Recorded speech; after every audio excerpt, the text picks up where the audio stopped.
In the last few videos, we've been going into detail with rep ranges. We've evaluated if 1 rep max training can be effective for building muscle, if reps between 2 and 4 can maximize hypertrophy, and what load may be too light to maximize hypertrophy. I've created a rep range playlist from where you can find these videos. In this video, we'll explore if performing different rep ranges in your training program can help build more muscle compared to using only 1 rep range. Theoretically, different rep ranges could target different muscle fibers.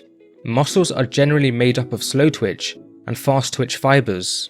Given slow twitch muscle fibers are highly resistant to fatigue and produce low amounts of power, it suggested higher repetitions would grow these fibers more than lower repetitions. Conversely, given fast twitch muscle fibers are less fatigue resistant but produce high amounts of power, lower repetitions could grow these fibers more than higher repetitions. However, when repetitions are performed to or very close to failure, the point at which you can't perform any more repetitions, the evidence does not support this. A meta-analysis by Grgic combined the results of 5 studies looking at this area.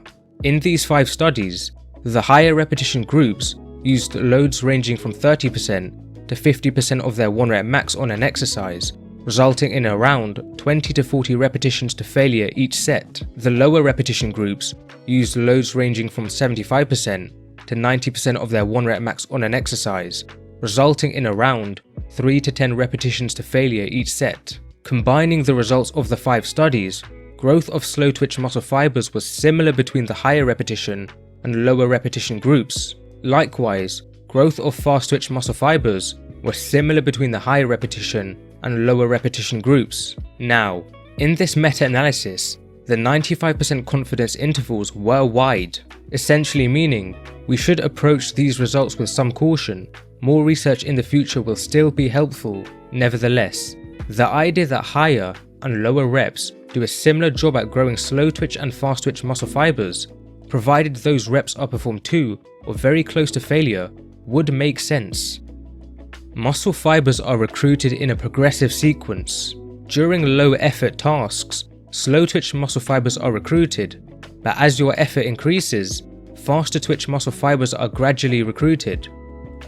When using heavier loads, and therefore lower repetitions, many slow twitch and fast twitch fibers are going to be initially recruited, as your effort is high straight away. As you near failure, more fast twitch fibers are probably recruited to some degree as well. When using lighter loads, and therefore higher repetitions, the reps are going to be fairly low effort initially, but as you continue and get closer and closer to failure, your effort increases. As a result, research indicates you ultimately end up with many slow twitch and fast twitch muscle fibers recruited, probably similar to what you achieve with heavier loads. So, the current evidence leans towards the idea that higher or lower repetitions do not stimulate different muscle fibers. However, another potential reason behind why you may want to use different rep ranges relates to the activation of proteins. At the cellular level, muscle protein synthesis, so the creation of the proteins that make our muscles bigger, can be traced back to the interaction of proteins in a chain-like reaction. Lifting weights kicks off this interaction of proteins. Due to the differences in metabolic and mechanical stress between different rep ranges, they could activate different proteins. Therefore, using different rep ranges could be beneficial.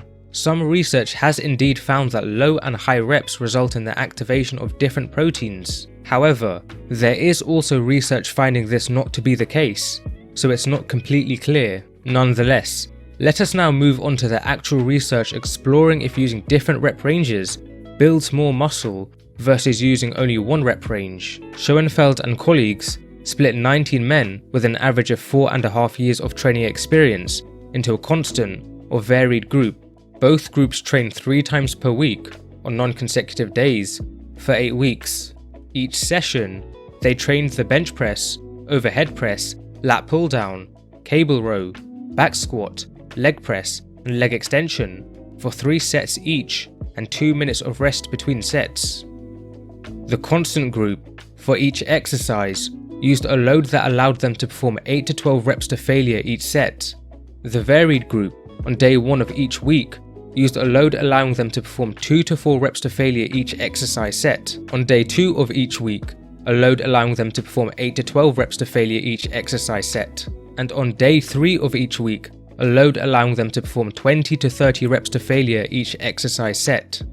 Increases in elbow flexor, triceps brachii, and vastus lateralis thickness, measured by ultrasound, were statistically similar between both groups. That said, increases in elbow flexor and triceps brachii thickness do appear to favour the varied group. I managed to find an article by James Grgic, one of the authors of this study, exploring this more. Looking at the individual data for the triceps, there is one clear outlier in the varied group. After removing this outlier, the results still favour the varied group. Looking at the individual data for the biceps, after removing one outlier from the constant group, the results are pretty similar.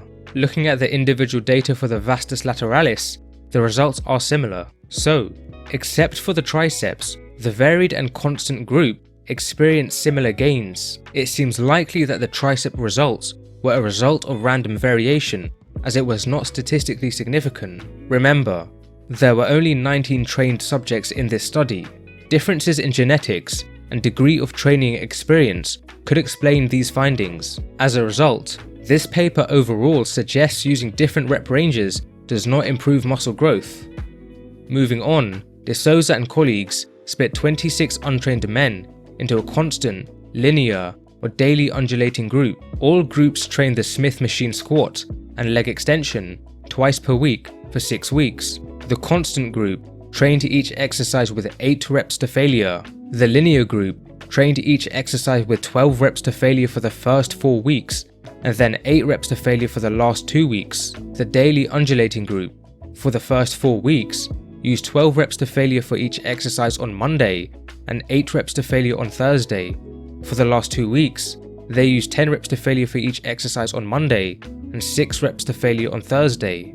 Increases in quadriceps cross-sectional area, measured by MRI, was similar between all 3 groups, further indicating using different rep ranges is not more effective than using a constant rep range. Fink and colleagues assigned each arm of 21 untrained men into a high load, light load, or mixed condition. All subjects trained the unilateral dumbbell biceps curl 3 times per week on non-consecutive days for 8 weeks. The high load condition involved 3 sets to failure with an 80% 1 rep max load every session and 2 minutes of rest between sets, resulting in around 7 to 3 reps per set.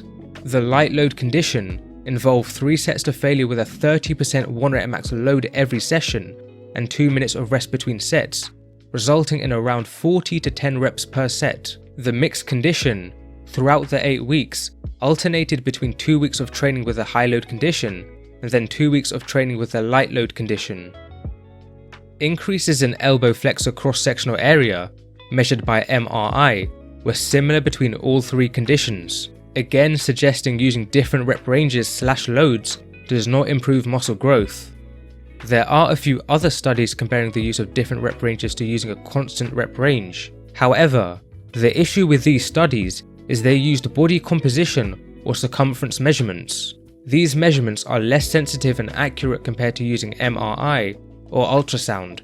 Remember, the 3 studies we just looked at used MRI or ultrasound. Having said that, the majority of these studies still found no difference in body composition or circumference measurements between using different rep ranges or using a constant rep range. Adding further support to the idea using different rep ranges does not improve muscle growth, but 2 studies did observe improved body composition or circumference size when using different rep ranges. Interestingly, one of the studies by Kramer and colleagues lasted 9 months. They split 27 untrained women into either a constant or varied group. Both groups trained 3 times per week for 9 months. The constant group performed 8 to 10 reps to failure for all exercises. The varied group performed 4 to 6 reps to failure for each exercise on day 1 of each week, 8 to 10 reps to failure on day 2 of each week, and 12 to 15 reps to failure on day 3 of each week. Increases in fat-free mass, measured by skin fold calipers, were significantly greater for the varied group. Again, This measurement is not as sensitive or reliable compared to MRI or ultrasound measurements, so we should approach this with some caution. But if the varied group did truly experience greater muscle growth, I think there are two potential takeaways. The subjects were women. All of the other studies assessed in this video were conducted on men. Perhaps using different rep ranges improves muscle growth for women, but not men. More research would be needed to figure this out. Secondly, this study lasted 9 months. All of the other studies assessed in this video lasted 12 weeks or less. In the short term, there could be no difference between using different rep ranges or a constant rep range. But in the longer term, maybe using different rep ranges ultimately causes more muscle growth. This is an interesting idea. Maybe using a constant rep range every session in the long term has some sort of desensitizing effect, meaning the use of different rep ranges could be superior for avoiding this problem. However, this is just a hypothesis. Given we don't have any other research lasting many months, it's difficult to say. Hopefully future research adds to this area. To conclude, the current evidence leans towards the idea that both higher and lower reps produce similar slow and fast twitch muscle fiber hypertrophy, indicating using different rep ranges would not be advantageous in this aspect. Moreover, the overall current research suggests that in the short term, using different rep ranges does not improve muscle growth compared to using a constant rep range. It remains possible that in the long term, using different rep ranges could improve muscle growth. Practically, no research has found using different rep ranges to be inferior to using a constant rep range, so using different rep ranges is perfectly fine. For some, this could make training less monotonous and more enjoyable, and as discussed, maybe using different rep ranges in the longer term is superior, but future research is needed. If any more research comes out, I do plan to make updated videos.